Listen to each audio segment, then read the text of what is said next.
honor and privilege to be reassembled with all the brethren here. We are certainly in a blessed position and should always count our blessings, and especially when we're able to come back together to study some more from God's Word, sing together and pray, to partake the Lord's Supper and be reminded of just all the wonderful ways that God has blessed us and continues to shower us with blessings and mercy. And all of that plays into our topic of discussion today very well, because we're going to be dealing with the problem of forgetting. All the things that we've just gone through and how that they are set up for memorials, that we're able to come together and sing about heaven. That's the start of every week. We're being reminded of where we're going. To come together to take the Lord's Supper every first day of the week. We're starting our week in that setting of remembrance, getting us ready to go into this week that's full of all kinds of distractions and worries and problems that would put us into a frame of mind of forgetting. Last week, we began our study over the topic of Jeremiah and the message that he was bringing to God's people at that time. The first thing that we studied was a rhetorical question that the prophet, on the behalf of God, was bringing to the people and questioning them as to where has God erred? What injustice or what iniquity has God actually performed? That was found in Jeremiah chapter 2, verse 5. Thus saith the Lord, what iniquity, what injustice have your fathers found in me? Okay, if you go back into your history, you will read about how well God took care of your fathers. That they are gone far from me and have walked after vanity and are become vain. Jeremiah chapter 2 and verse 13 we studied last time on how it was that when they are considering what God's provisions are like, he asked the question, what injustice have I performed? There is none.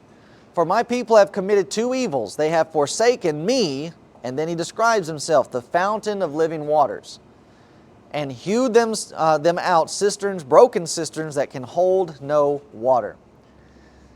Here's what you have walking away from.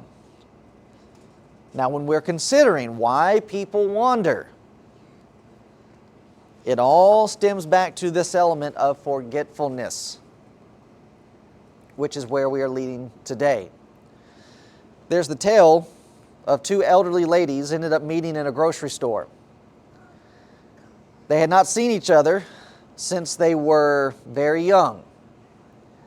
And after several minutes of delightful reminiscing and catching up, one of the ladies said to the other, you know, I'm embarrassed to ask you, but what is your name? The other lady, in a moment of pondering and reflection, then gave the response, well, how soon do you have to know? When we are considering the element of forgetfulness, as we move up into our older years, that's supposed to be one of the advantages. People just kind of overlook and accept, yeah, you know, they're slipping a little bit.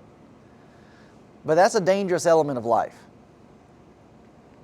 There's one old-timer who is said, or quoted as saying, his problem was forgetting what he needed to remember and then remembering what he needed to forget. Jeremiah, in this very same chapter, in chapter 2, is going to raise another rhetorical question to his people.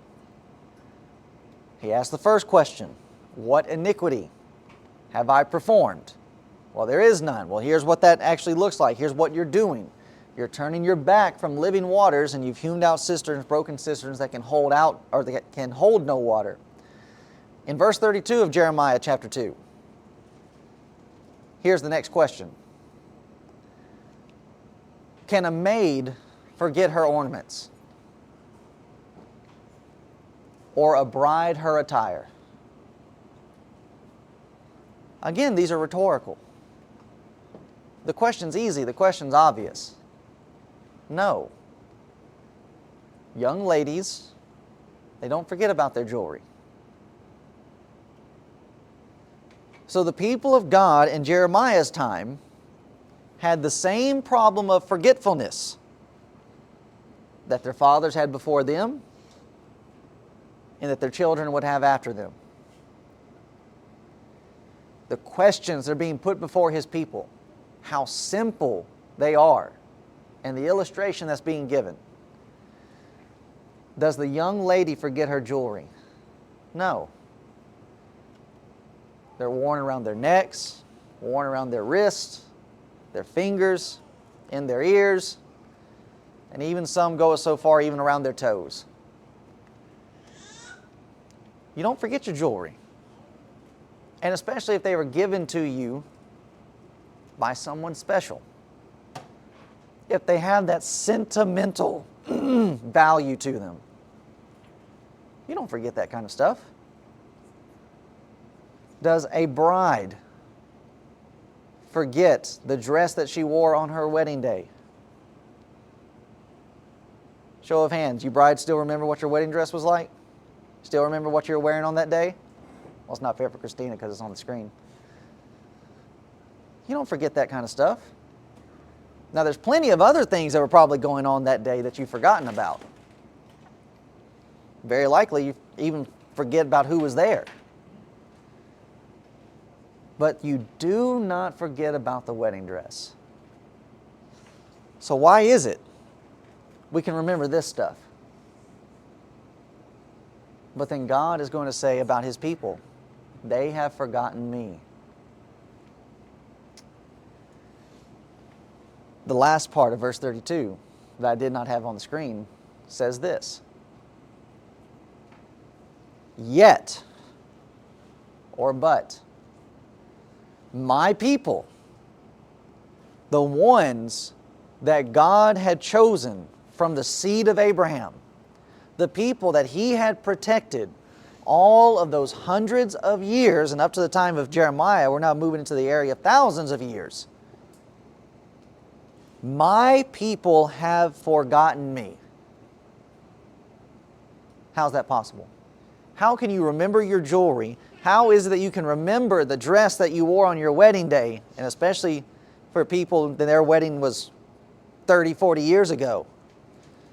How are you still able to remember that? And yet God says, they have forgotten me. But you notice they did not just forget about Him. They have forgotten me days without number.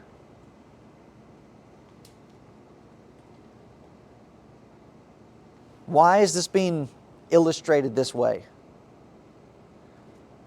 Because when people wander away from God, people that He's cared about, that He's watched over, and that He has cared for days without number, this is the imagery of what that does to God. See, we forget that though God is a spirit, He's not flesh. But we just forget that, okay, even though that God is a spirit, He still feels. The very fact that the Old Testament says that He is a wrathful God, that's an emotion. That He is a jealous God, that's an emotion. So what about with what He's describing here? How does it feel to be forgotten? God feels that. And then especially that He sent His Son to this earth to suffer and to be tempted as we are tempted. And that He's our high priest and that He is not above the feelings of our afflictions, which would also include this being forgotten.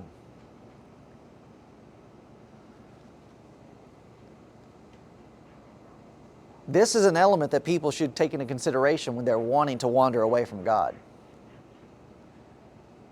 I sent my Son to earth to die for you. I've set all of this up for you. And then you want to leave. You want to wander off. And that this, I wouldn't want to feel this way, so I don't want God to feel that way. So I should stay. And when we're thinking about this question, or these questions, are these questions not still fitting for God's people today? Notice he says, my people. Well, that's Old Testament Israel. We are now the people of God.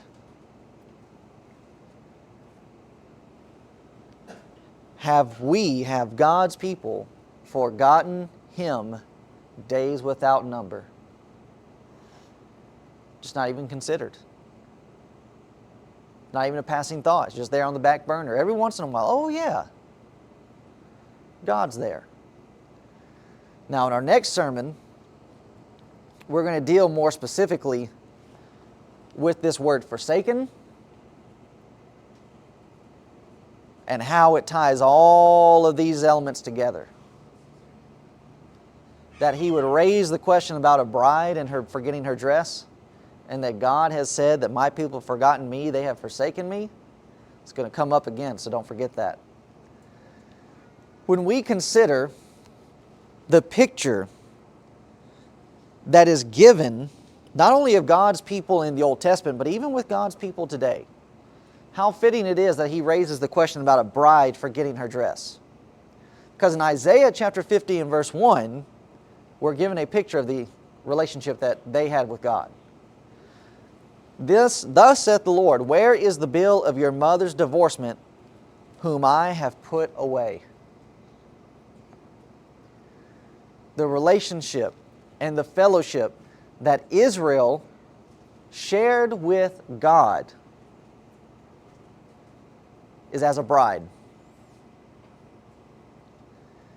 It's a marriage covenant that God had with His people. And God says of His bride, they have forgotten me. It's no different for the church today. Matthew chapter 22 and verse 2, Jesus sets the parable of the kingdom of heaven and how it is likened to a certain king which made a marriage for his son. The church, the son, being brought together through the covenant of marriage. Revelation chapter 21 and verse 2, and I, John, saw the holy city, New Jerusalem, that's the church, coming down from God out of heaven, prepared as a bride adorned for her husband.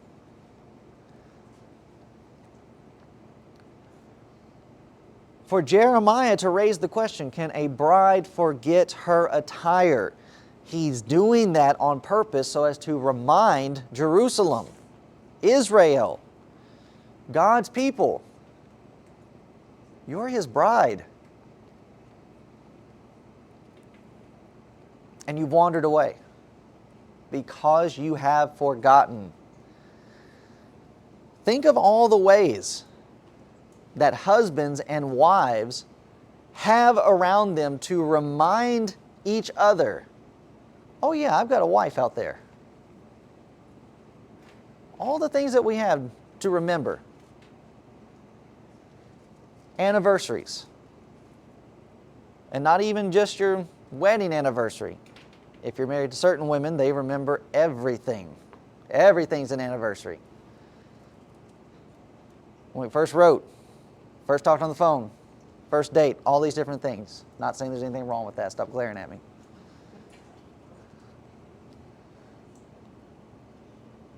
That's all fine. That's all moving. That's all for the purpose of not forgetting. Anniversaries, Valentine's Days, the bands that are on your fingers. There are reminders everywhere. And yet how many husbands wander away from their wives? How many wives wander away from their husbands? Why? Because they've started to forget what it was that brought them together. For God and Israel, He's God of living waters. He's the perfect provider. He's the perfect protector. And you wander out for something that you think that's enticing. Well, the same thing is the case for Old Testament Israel. They had annual feast days. 3 separate times in a year, they had to travel back to Jerusalem for feasts. For what purpose? They were reminders. They were memorials. During their wanderings in the wilderness, what were they involved in doing? They were involved in setting up of reminders. Before they, or after they crossed the Jordan River to go into the Promised Land, they built an altar of 12 stones. And what was that done for? That was done for a reminder. Don't forget. All throughout what they were doing, God was setting up these elements to remember. The weekly Sabbaths, every 7th day on every week, it's rolling around, and here's what it's for. Deuteronomy 5:14, and then dropping down to verse 15. But the 7th day is the Sabbath of the Lord thy God. In it thou shalt not do any work. Why? And remember. Do not forget. What are we remembering? That thou wast a servant, a slave in Egypt. Well, why in the world would we want to remember that? Remember how bad it was, and then how good God was to you. Remember that thou wast a servant in the land of Egypt, and that the Lord thy God brought thee out thence through a mighty hand and by a stretched out arm. Therefore the Lord thy God commanded thee to keep the Sabbath day. So right there we can tell there's multiple reasons as to why God set something up. You observe the Sabbath day, you don't do any work. Why? Well, it's a rest day. I want you to rest, which would be a good thing for us today. There's nothing wrong with taking a break. But it's also not just a day of rest, but it's also a day of remembrance. Don't just think on the negative. Yeah, that was bad. But man, in thinking about the negative, look at how good it is now. And why? Because God has taken care of them as a husband would a wife. But there's the problem. We start to forget. And then we begin to overlook the fact that we have forgotten. As God's people continue to progress, and as they move farther and farther away from this time frame, that forgetfulness sets in. A generation comes into existence that never knew Egyptian bondage. So what's the Sabbath to them? Doesn't hold the same significance. They weren't in bondage. They did not have to toil as their fathers did. But even for them, not having to go through that, just knowing that your parents did, your grandparents did, and to hear the stories, man, that's terrible. That's awful. We don't need to forget that. And that we need to remember that just as God took care of them, God will take care of us. And then you take into consideration one of those feast days that they are supposed to remember, the Passover. Exodus chapter 13 and verse 9, that first generation, they are being told, "And it shall be for a sign unto thee upon thine hand, and for a memorial. 7 days you will eat unleavened bread." For what purpose? For a reminder. And that it's a memorial between thine eyes, that the Lord's law may be in thy mouth. For with a strong hand hath the Lord brought thee out of Egypt. See, it's not just an element of, okay, I remember we were over there in Egypt. That's not the only thing you remember. You remember that God brought you out. God took care of you. Why would you want to wander away from that? You forget this stuff.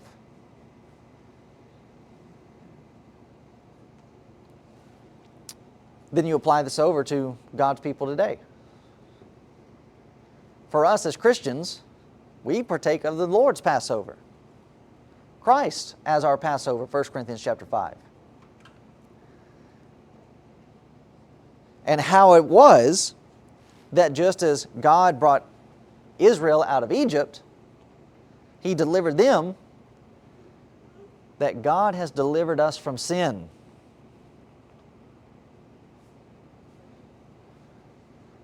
Do we truly remember?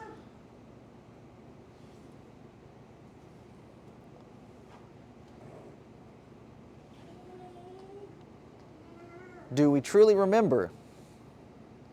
To do so is to produce a change of attitude with us, and thus produces a change of action. Just as Israel, I remember what it was like in Egypt. I never want to go back to that. Okay, you'll never wander away. To then, for us today, to remember what it was like to be out in the world.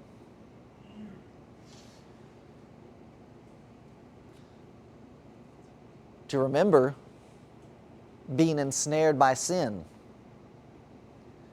and the trouble and the turmoil that it produced. And then to say, I never want to go back to that again. Because we've been delivered. God has brought us out with a strong hand of the depths of sin. And He's given us living waters. Why would a person wander? Because they forget. But even in Israel's history, God warned them against forgetfulness. Deuteronomy chapter 6. This is the second telling of the law before the next generation goes into the promised land. This is being stated, this is being given by Moses after Moses has told them, commanded them, emphasized to them the importance of loving God. And that the parents are to diligently teach the children God's Word. And after explaining to the people of God the riches of His provision, that He is going to give His people a bountiful land. You go back and you read Deuteronomy chapter 1 through chapter 5. All of that's what's being talked about. There's all the good stuff. Now we get to the negative. Then beware, lest thou forget the Lord. Impossible. There's no way that we would forget God. Happens all the time.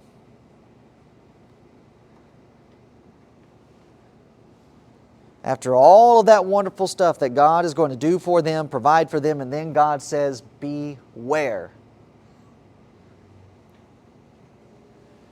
Lest thou forget the Lord, which brought thee forth out of the land of Egypt from the house of bondage. Can a bride forget her attire? And yet my people have forgotten me, days without number. It's innumerable.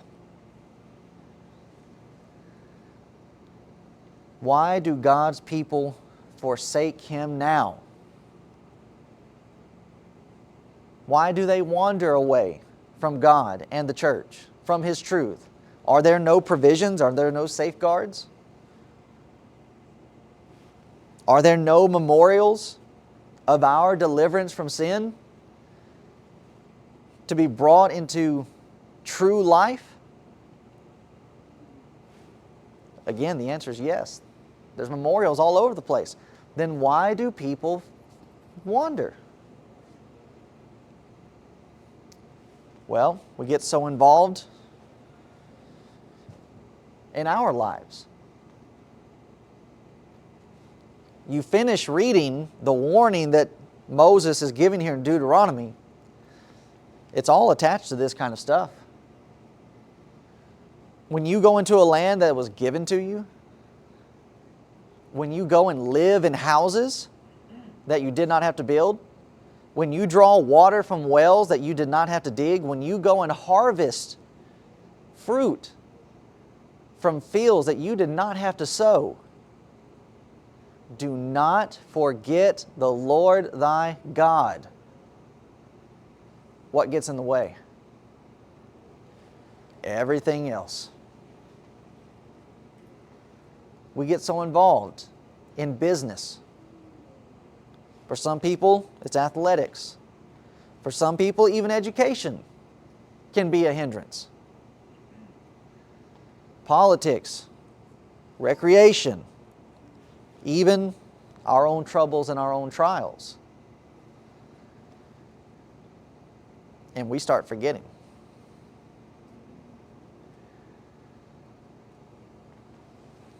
We get so overcome by these things and so overburdened by these things that we start forgetting the love that God has shown in sending us His Son.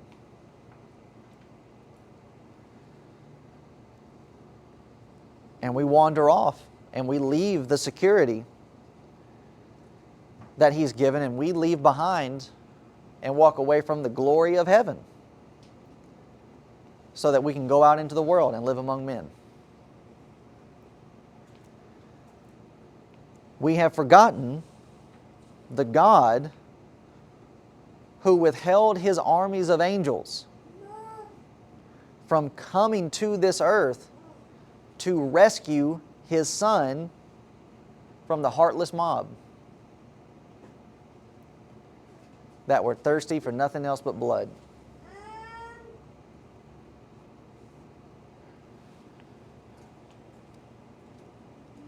It's easy to become ensnared by all these different elements, that we forget the God who took all of our guilt, who took all of our shame, all of our hurt, and all of our failure. That He took all of those things away by the blood of His Son.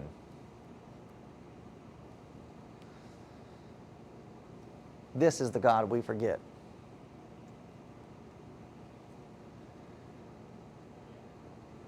Can a young lady forget her jewelry? Can a bride forget her attire? No. Then how could we forget God? We forget the God who, at our conversion and in the beginning growth of our Christianity, the God who filled our hearts with joy, filled us with gladness, who promised to never leave us, to never forsake us, and then we forsake Him. But just as a bride and husband standing together, they make that covenant. I'll never leave or forsake. That's the whole section about for richer or poorer, the good times and the bad, sickness and in health. I'm not leaving. What are we saying to God when we are saying that we want to obey the gospel?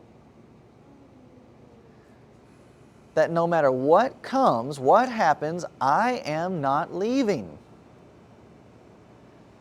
And yet people walk away all the time. They're not thinking about this.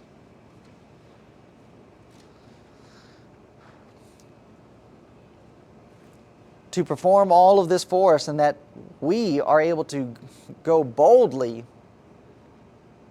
before the throne of God and to say, Hebrews 13:6, the Lord is my helper. I will not fear what men shall do unto me.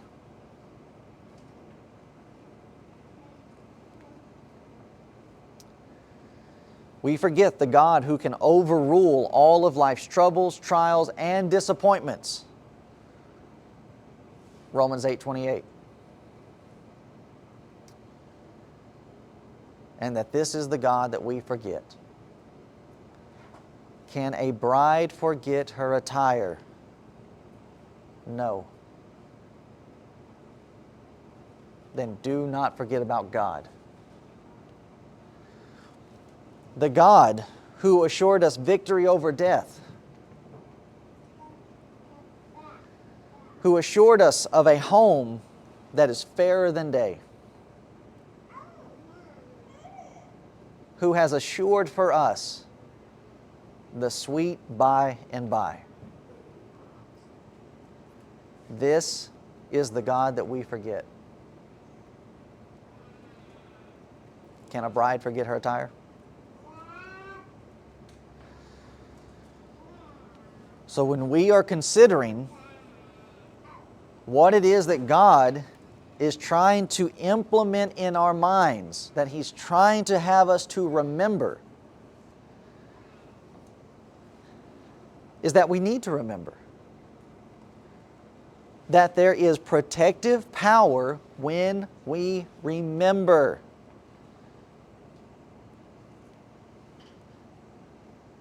Remembering what we have as God's people. And that while it may seem difficult to live the Christian life, to follow God, just as Israel, it was difficult to wander in the wilderness. But it was much more difficult in Egypt. Okay, yeah, this is difficult, but man, compared to what it was in Egypt, this is a breeze. When we would consider it's difficult living the life of a Christian, remember how much more difficult it is to go out into the world.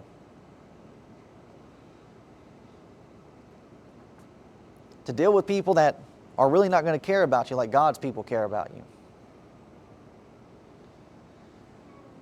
To be in a world where Jesus said, the only thing you're going to find in the world is tribulation.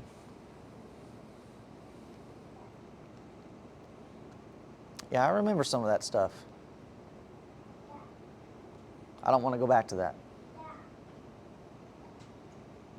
What I remember instead is how much better it is with the God who provides. For the God who is a living stream of water in a dry and thirsty land. And that with this remembrance also brings the motivation for repentance in remembering. Wow, this is all the ways in which God has been good to me, and I've not returned that back to God.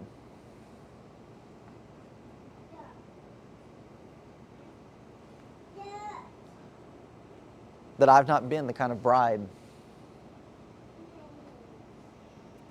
that the husband deserves. I'm going to make a change. I'm going to start doing better. Why? Because I remember all the good that He's done for me. And that when that desire to wander out there to be enticed and to go chase something else, I'm not going to do it. That we're just going to stay right here.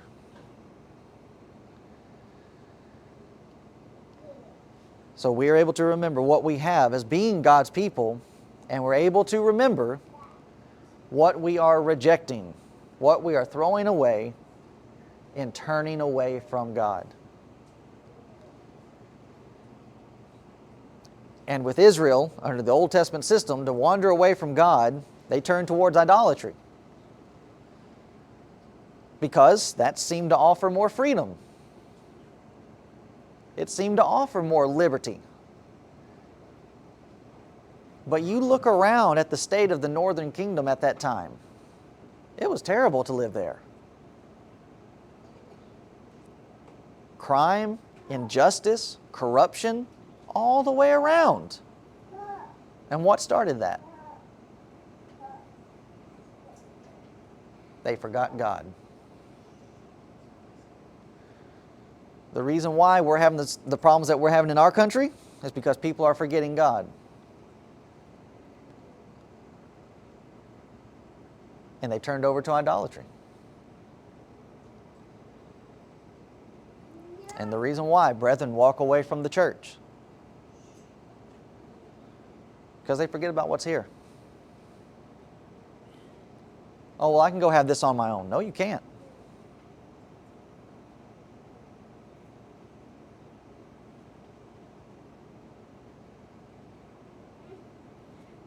It's only within God's body where the blessings are available.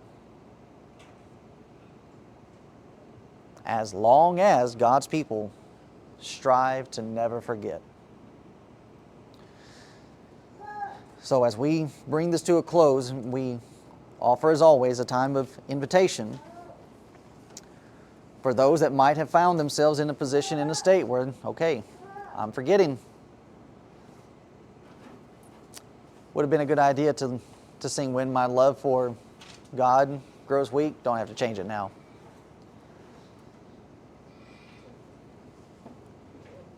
And that how that bleeds out. When my love for God grows weak, then my love for man grows weak.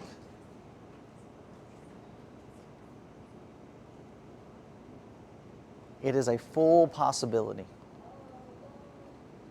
So if it is the case that today you find yourself in a position where, okay, I've not been thinking on these things as I should. I haven't really been remembering as I should. And that I have forgotten the God that's delivered me. And that's brought about a different way in which I act. Today's the day to make it better. To be able to start anew, to start afresh. With repentance and bring about the proper action. So if any have a need, we offer this time as we stand and as we sing.